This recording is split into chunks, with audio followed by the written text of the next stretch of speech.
അപ്പോൾ first camera വെച്ചപ്പം ഏത് സീനാണ് ആരുടെ കൂടെയാണ് എടുത്തത്? ഫസ്റ്റ് സിംഗിൾ ഷോട്ടാണ് എടുത്തത്. ഗേറ്റ് തള്ളി തുറന്നു വരുന്ന ഒരു ഷോട്ടാണ് ഫസ്റ്റ് എടുത്തത്. ഇതിനെപ്പറ്റി കൂടുതൽ അറിയാത്തത് കൊണ്ടാണോ ചിന്തിക്കാത്തത് കൊണ്ടാണോ എന്നറിയില്ല. ടെൻഷനൊന്നും ഇല്ലായിരുന്നു, ഫുള്ളി ബ്ലാങ്ക് ആയിരുന്നു. വന്ന് നിന്ന് ചെയ്തു. ആരാന്നൊന്നും നമ്മൾ നോക്കിയില്ല, നമ്മൾ അത്രയും ചെയ്തു. എന്താ അറിയോ, അച്ഛനും അപ്പൂപ്പനും ഉണ്ടായിരുന്നു, അപ്പൂപ്പൻ കൂടെ ഉണ്ടായിരുന്നു, അച്ഛൻ്റെ അനുഗ്രഹം ഉണ്ടായിരുന്നു. കാര്യം അവർ നാടകത്തിലൂടെ വന്നെന്ന് പറഞ്ഞാലും നാടകം എന്ന് പറഞ്ഞാൽ ഏറ്റവും പ്രയാസമുള്ളൊരു കാര്യമാണ് ലൈവായിട്ട് ചെയ്യുക എന്നുള്ളത്. എപ്പോഴെങ്കിലും കൊച്ചിലെങ്കിലും നാടകത്തിൽ അച്ഛൻ്റെ ഏതെങ്കിലും ഒരു നാടകം കാണാനായിട്ട് കൂടെ പോയിട്ടുണ്ടോ? ഓർമ്മയുണ്ടോ? ഇല്ല, അച്ഛൻ ഫിലിമിൽ വന്നിട്ട് അതിനുശേഷമാണ്. അല്ല, അത് തന്നെ നാടകം സിനിമ അഭിനയിച്ചതിന് ശേഷവും നാടകത്തിലേക്ക് ഒന്ന് രണ്ട് സായിക്കുമരണം ചെയ്തിട്ടില്ല. സിനിമ ലൊക്കേഷനിൽ പോയിട്ടുണ്ടോ? ലൊക്കേഷനിൽ അച്ഛൻ അധികം എന്നെ അങ്ങനെ കൊണ്ടുപോകാറില്ല. പിന്നെ മാനാരമത്തെ സ്പീക്കിങ്ങിൻ്റെ ലൊക്കേഷനിൽ ജസ്റ്റ് ഒന്ന് കൊണ്ടുപോയി. അപ്പോൾ എനിക്ക് തോന്നുന്നത് ഈ ഓർണമെൻറ്റ്സ് ആയാലും നമ്മുടെ സീരിയലിൻ്റെ ആപ്റ്റായിട്ടുള്ള കാര്യങ്ങളാണ് അതൊക്കെ. അത് അർഹിക്കുന്ന കാര്യങ്ങളാണ്. അതിനകത്ത് ഡയറക്ടർ പറയാൻ നമ്മൾ ചെയ്തേ പറ്റുള്ളൂ. അത് മാത്രമല്ല, നമ്മൾ ഈ നോർത്ത് ഇന്ത്യയിലൊക്കെ സീരിയൽസിലൊക്കെ ഉള്ള ഒരു അപ്പിയറൻസ് നമ്മൾ ഈ സീ കേരളത്തിലെ ഒഫീഷ്യൽ പേജിൽ അങ്ങനെ എന്തെങ്കിലുമൊക്കെ കമൻസ് വരാറുണ്ടോ? കമന്റ്സ് നെഗറ്റീവായിട്ടും പോസിറ്റീവായിട്ടും വരാം. എന്ത് കാര്യം വേറൊന്നുമല്ല, നമ്മുടെ മലയാളം പക്ക സീരിയലുകളിൽ ഒരുപാട് അങ്ങനത്തെ ഓർണമെന്റ്സ് അല്ലെങ്കിൽ ഒരുക്കവും അങ്ങനെ കാണിക്കാറില്ല. വളരെ സാധാരണ രീതിക്കാണ്, നോർമലുള്ളതാണ്. അതെ, പക്ഷെ ഇതൊരു തെലുങ്ക് റീമേക്ക് ആണ് ഈ സീരിയൽ. എനിക്ക് തോന്നുന്നു മറ്റ് ചാനലുകളിൽ എടുക്കുകയാണെങ്കിൽ സീ കേരളത്തിലാണെന്ന് ഏറ്റവും കൂടുതൽ ഓർണമെന്റ്സ് യൂസ് ചെയ്യുന്ന സീരിയൽസ്. ഓർണമെന്റ്സ് ആണെങ്കിലും വേഷമാണെങ്കിലും ക്വാളിറ്റി ആണെങ്കിലും എല്ലാം കൊണ്ടും സീ കേരളം നല്ല മുമ്പിൽ നിൽക്കുന്നുണ്ട്. അപ്പോൾ നമ്മുടെ ചാനൽ തന്നെയാണ് ആവശ്യപ്പെട്ടത്, ഇങ്ങനെ വേണമെന്നുള്ളത്, ഹൈ ഗെറ്റപ്പിൽ തന്നെ ചെയ്യണം എന്ന് പറഞ്ഞു. എന്നെ കൊണ്ട് പരമാവധി ഞാൻ ചെയ്യുന്നുണ്ടെന്നാണ് എൻ്റെ വിശ്വാസം. ഉറപ്പായിട്ടും ഉണ്ട്. ഇപ്പോൾ ഈ ഇപ്പം ഈ ഒരു വർഷമായിട്ട് പോകുന്നുണ്ട്, നല്ല രീതിയിലാണ് പോകുന്നത്. ക്യാരക്ടേഴ്സ് നല്ലപോലെ എല്ലാവരും നല്ലപോലെ പോകുന്നുണ്ട്. ഇനി അടുത്ത ഓഫർ, കാര്യം ഒരിക്കലും ആരും വിശ്വസിക്കില്ല ഈ സംസാരിക്കുന്ന കേട്ട് കഴിഞ്ഞാൽ ഫസ്റ്റ് സീരിയലാണെന്നുള്ളത്. ഒന്നുകൂടെ ഒന്ന് പറഞ്ഞുതരാം പ്രേക്ഷകരോട്. ആദ്യത്തെ സീരിയലാണ്, ആദ്യത്തെ പ്രോജക്റ്റാണ്, പ്രോജക്റ്റ്. അതായത് സ്ക്രീനിൽ കാണുന്നതന്നെ ആദ്യമായിട്ടാണ് എല്ലാവർക്കും. ഇപ്പോഴും അറിയാത്ത ആൾക്കാരുണ്ട്, ഇഷ്ടം പോലെ പേരില്ലേ.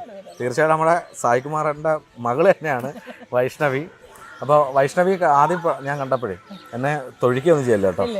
സായികുമാറിൻ്റെ മകളെന്ന് എൻ്റെ അടുത്ത് അവിടെ വെച്ച് പറഞ്ഞു, നമ്മുടെ ജഗതിയിലെ വീട്ടിൽ വെച്ച്. അപ്പോൾ ഞാൻ അവിടെ നിന്നിടത്ത് ഓടാ ഈ കിളവിയോ എന്ന് പറഞ്ഞു, എന്നെ ഒന്നും പറയല. പിന്നെയാണ് ഈ കാര്യം വെച്ചാൽ, അതെ എന്ന് വെച്ചാൽ പിന്നെയാണ് ഞാൻ അറിഞ്ഞത് ഇത് ഫുൾ മേക്കപ്പാണ്. ഇപ്പം എൻ്റെ തെറ്റിദ്ധാരണ മാറി കേട്ടോ, ക്ഷമിക്കണം കേട്ടോ. ഞാൻ അന്നൊരു കോമഡി ആയിട്ട് പറഞ്ഞതാ, ഞാൻ വിശ്വസിച്ചില്ല സായികുമാറിന്റെ മകളാണെന്നുള്ളത്. അല്ല, വേറൊന്നല്ല, ഈ ഗെറ്റപ്പിൽ നിന്നാലേ മനസ്സിലാവുള്ളൂ ക്യാരക്ടർ. അതല്ല, ബാക്കിയുള്ളവർക്ക് കണ്ടിട്ടില്ല അധികം മുഖം, നമ്മുടെ ഫോട്ടോസിൽ പോലും കണ്ടിട്ടില്ല. അച്ഛൻ വീട്ടിലുള്ള സമയം വരെ സോഷ്യൽ മീഡിയ ഒന്നും അധികം ഫേസ്ബുക്കും ഇൻസ്റ്റയൊന്നും അത്ര ആക്റ്റീവ് അല്ലായിരുന്നു. അല്ല അതിന് ശേഷമാണ് ഇതൊക്കെ വന്നത്. ഇപ്പോൾ ഈ ഒരു ഹസ്ബൻഡ് ഇത്രയും നല്ല സപ്പോർട്ട് ചെയ്യുന്നുണ്ട്. ഇനി അടുത്ത പ്രോജക്റ്റ് ഇപ്പോൾ ഇത് കണ്ടിട്ട് ആരെങ്കിലും ഒക്കെ വിളിച്ചിട്ടുണ്ടോ? വിളിച്ചിട്ടുണ്ട്, സീരിയൽസ് ആണെങ്കിൽ ഇപ്പോൾ വന്നിട്ടുണ്ട്. പക്ഷേ ഇവിടെ ടൈറ്റായിട്ട് ഷെഡ്യൂൾ പോയിക്കൊണ്ടിരിക്കുന്നത്. അത്യാവശ്യം പ്രധാനപ്പെട്ട റോളാണ് ഇതിനകത്ത്. അതെ, മെയിൻ ക്യാരക്ടർ അല്ലായിരുന്നു. അതുകൊണ്ട് ഞാൻ പറഞ്ഞില്ലേ, കണ്ടിന്യൂസ് ആയിട്ട് ഷൂട്ട് പോയിക്കൊണ്ടിരിക്കാം, നമുക്ക് വീട്ടിൽ പോലും പോകാൻ സമയം കിട്ടുന്നില്ല. അപ്പോൾ എനിക്ക് തോന്നുന്നതേ, ഈ ഒരു ഇൻ്റർവ്യൂ കൂടെ കഴിയുമ്പോഴത്തേക്കിന് എനിക്ക് തോന്നുന്നത് ഏതെങ്കിലും സിനിമയിലെ ഡയറക്ടേഴ്സ് വിളിക്കാൻ ചാൻസ് ഉണ്ട്. കാര്യം നമുക്ക് ആഗ്രഹം അല്ല, നമുക്ക് അങ്ങനെ പോകണമെങ്കിൽ നമുക്ക് പോകാമായിരുന്നു. പക്ഷേ പഠിത്തം കഴിഞ്ഞു, സേഫായി, വിവാഹമെല്ലാം കഴിഞ്ഞ് നല്ലൊരു കുടുംബമായിട്ട് പോയിക്കൊണ്ടിരിക്കുക. പിന്നെ ഒരു നല്ലൊരു ഓഫറൊക്കെ വന്ന സിനിമ നോക്കിക്കൂടെ? പിന്നെ ഉറപ്പായിട്ടും പറഞ്ഞോളാം എന്നാ. ഉറപ്പായിട്ടും അത് ചെയ്യണം എന്ന് തന്നെയാണ് ഞങ്ങളുടെ എല്ലാ ആഗ്രഹം. കാര്യം ഇനി എനിക്ക് തോന്നുന്നു കൂടുതൽ ഇനി അമ്മ കഥാപാത്രങ്ങൾ കിട്ടാൻ ചാൻസസ് ഉണ്ട്. കാര്യം നമ്മുടെ പൊന്നമ്മ ചേച്ചി ആയാലും അല്ലെങ്കിൽ കവിയൂർ പൊന്നമ്മ അമ്മയായാലും ഇവരൊക്കെ ചെറുപ്പത്തിലെ അമ്മ വേഷങ്ങൾ കൈകാര്യം ചെയ്തിട്ടുള്ളത് അവർ സെലക്ട് ചെയ്യുന്നത് കൊണ്ടാണ്. നമുക്കിപ്പോൾ ഇതിപ്പോൾ ഞാൻ പറഞ്ഞില്ലേ, എനിക്കിത് ഫസ്റ്റ് ഈ ക്യാരക്ടർ എൻ്റെ അടുത്ത് വരുമ്പോൾ എനിക്ക് ഭയങ്കര ഒരു മനസ്സിലൊരു കോംപ്ലക്സ് പോലെ ഫീൽ ചെയ്തിരുന്നു. കാര്യം ഈ ഒരു ഏജിൽ ഇത്രയും ഏജുള്ളൊരു ക്യാരക്ടർ എടുക്കണം എന്ന് വേണമെന്ന് ചിന്തിച്ചു. അപ്പോൾ അച്ഛനെയും അപ്പൂപ്പനെയൊക്കെ മനസ്സിൽ വന്നു. അവർ ചെയ്തു വെച്ചിരിക്കുന്ന ക്യാരക്ടറിനൊക്കെ ആകുമ്പോൾ മമ്മൂട്ടിയുടെ ഒക്കെ അച്ഛനായിട്ട് ചെയ്യണമെന്ന് പറയുമ്പോൾ ക്യാരക്ടറിനകത്താണ് പ്രധാനം. അഭിനയിക്കാൻ ഏരിയ ഉണ്ടോ എന്നുള്ളതാണ്. സായി ചേട്ടനൊക്കെ ആണെങ്കിൽ അച്ഛനായിട്ടും അപ്പൂപ്പനായിട്ടും വില്ലനായിട്ടും നായകനായിട്ടും ഉപനായകനായിട്ടും ഒക്കെ വന്നിട്ടുണ്ട്. എല്ലാ മേഖലയും തൊട്ടിട്ടുണ്ട് അല്ലേ? അപ്പോൾ പിന്നെ നമ്മൾ നോക്കണ്ട. പക്ഷെ ഒരു പ്ലസ് പോയിന്റ് ഉള്ള എന്താ അറിയോ, സീരിയൽസിൽ നരയിടത്തില്ല. ഇല്ല, അത് മെയിൻ ഒരു സംഭവമാണ്. കാര്യം സീരിയല് നമ്മുടെ എടുത്ത് പറഞ്ഞു നര വേണ്ട. ശരി, അത് തന്നെയല്ല, സീരിയൽ തുടങ്ങുമ്പോൾ നമ്മുടെ ഒരു ചെറുപ്പം കാണിച്ചിട്ടാണ് വന്നത്. അതൊരു പ്ലസ് പോയിന്റ് അല്ലേ ഞാൻ പറഞ്ഞത്. കാര്യം മിക്ക സീരിയലും നിങ്ങൾ നോക്കിക്കോളൂ, നമ്മുടെ സി കേരളത്തിലെ അധികം നര അങ്ങനെ യൂസ് ചെയ്തില്ല. അധികമല്ല, തീരെ ഇല്ല. ചില ക്യാരക്ടറിന്, പക്ഷേ ഇങ്ങനെയുള്ള ക്യാരക്ടറിന് നരയേ ഇല്ല എന്നുള്ളതാണ്. അപ്പോഴും പ്രായം നമുക്ക് അറിയത്തുമില്ല. നമ്മുടെ കഴിഞ്ഞ 2 വർഷമായിട്ട് സീരിയൽസിനൊന്നും അവാർഡ് ലഭിക്കാത്ത, അതായത് ഇതിന് വലിയ വരുന്ന സീരിയലിന് ക്വാളിറ്റി ഇല്ല എന്നുള്ള ഒരു പേരാണ് പറയുന്നത്, അവാർഡ് നിരസിച്ചു പോകുന്നത്.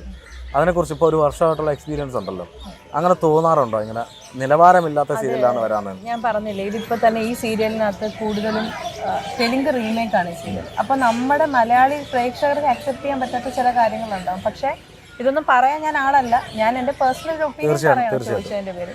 അപ്പോൾ ഇതൊരു ഫിക്ഷൻ ആണെന്ന് ചിന്തിച്ചാൽ തീരാവുന്ന പ്രശ്നമേ ഉള്ളൂ. ഇതൊക്കെ ചിലപ്പം നമ്മൾ തന്നെ ചോദിക്കാറുണ്ട്, ഇതൊക്കെ എവിടെയെങ്കിലും നടക്കുമെന്ന് നമ്മൾ ചോദിക്കാറുണ്ട്. പക്ഷേ അതൊരു ഫിക്ഷൻ ആണെന്ന് ചിന്തിച്ചാൽ തീരാവുന്ന പ്രശ്നമേ ഉള്ളൂ. അല്ല, എങ്കിലും അത് മറ്റ് ചാനലുകളിലും സീരിയലുണ്ട്, നല്ല സീരിയൽസ്, കരയുന്ന സീരിയൽസ് ഉണ്ട്. എനിക്ക് സി കേരളത്തിൽ മിക്കതും ബോൾഡായിട്ടുള്ള എടുത്തു പറയാൻ കാര്യമുണ്ട്. അല്ല, കരയുന്ന സീരിയൽസിനാണ് കൊടുക്കാറുള്ളത് എന്നുള്ള ഒരു സംസാരം പൊതുവേ ഉണ്ട്. അതുകൊണ്ടാണ് എടുത്തു പറയുന്നത്. കാര്യം നമ്മുടെ സി കേരളത്തിലെ സീരിയൽ എടുക്കുകയാണെങ്കിൽ എല്ലാം നല്ല ബോൾഡ് ആൻഡ് ബ്യൂട്ടിഫുൾ ആയിട്ടാണ് എടുത്തിരിക്കുന്നത്. എല്ലാ കഥാപാത്രവും അത്ര കരച്ചിലുള്ളതല്ല, ആൾക്കാർ കാണാൻ ഇൻട്രസ്റ്റഡ് ആയിരിക്കും. പക്ഷെ മറ്റ് ചാനലുകൾ എടുക്കുകയാണെങ്കിൽ ഈ കരയുന്ന ഒഴിവാക്കാൻ പറ്റുന്ന സീരിയൽസ് അല്ല. ഒരു കുടുംബത്തിലും നമ്മൾ യഥാർത്ഥത്തിൽ നോക്കുകയാണെങ്കിൽ ഒരു കുടുംബത്തിൽ എപ്പോഴും ഈ രീതിയിൽ ഒരുങ്ങി അങ്ങോട്ട് പോകുന്നു ഇങ്ങോട്ട് പോകുന്നു എന്നുള്ള സംഭവങ്ങളില്ല.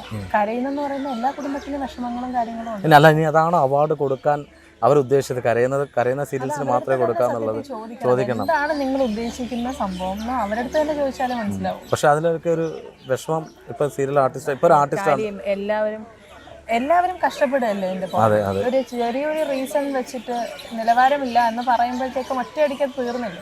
ഇത്രയും നാളെ എന്തൊക്കെയാണെങ്കിലും ഇപ്പൊ കണ്ടില്ലേ ഇവിടെ എത്ര പേരാണ് ഞാൻ കണ്ടു. തീർച്ചയായിട്ടും അതെ. അപ്പോൾ അതിനൊരു എന്തെങ്കിലും ഒരു വാല്യൂ കൊടുക്കണം എന്ന് എൻ്റെ ഒരു പേഴ്സണൽ ഒപ്പീനിയൻ. തീർച്ചയായിട്ടും വൈഷ്ണവി പറഞ്ഞു തന്നെയാണ്, ഒരു സീരിയലിൻ്റെ പിറകിൽ നമ്മൾ കാണുമ്പോൾ കുറേ ആഭരണം ഇട്ട് ഇവർ അഭിനയിക്കുന്നുണ്ട്, പക്ഷേ ഇതിൻ്റെ പിന്നിൽ കുറേ പ്രവർത്തിക്കുന്ന ആൾക്കാരുണ്ട്, കുറേ ചെറുപ്പക്കാരുണ്ട്. അപ്പോൾ ഇനിയെങ്കിലും അടുത്ത വർഷമെങ്കിലും സീരിയൽ സെലക്ട് ചെയ്ത് അവാർഡ് കൊടുക്കണം തന്നെയാണ് ഞങ്ങളുടെ എല്ലാ ആഗ്രഹം. അപ്പോൾ നമ്മുടെ പ്രേക്ഷകരോട് എന്താ പറയാനുള്ളത്? സപ്പോർട്ട് ഉണ്ടാവണം, തെറ്റുകുറ്റിട്ടുണ്ടെങ്കിൽ പറഞ്ഞു തരണം, മനസ്സിലാക്കി ചേരണം, അത് സ്വീകരിക്കാൻ തയ്യാറാണ്. നല്ലതാണെങ്കിൽ നല്ലതാണെന്നും പറയണം. ഒരു സന്തോഷം. അപ്പോൾ ഞാൻ പറഞ്ഞ പോലെ തന്നെ നല്ല നല്ല റോൾസ് കിട്ടട്ടെ. ഇനിയാണ് ചിലപ്പോൾ ഒരു നായികയാവാൻ പോകുന്നതെങ്കിലോ അറിയാൻ പറ്റത്തില്ല. ഉറപ്പായിട്ടും ലാലേട്ടൻ്റെ ചെയ്യാൻ അത് ഒരു സീനാണെങ്കിലും നല്ലോണം പ്രേക്ഷകരുടെ മനസ്സിൽ നിൽക്കുന്ന സീനാണെങ്കിൽ അല്ല, ഞാൻ പറഞ്ഞ നായിക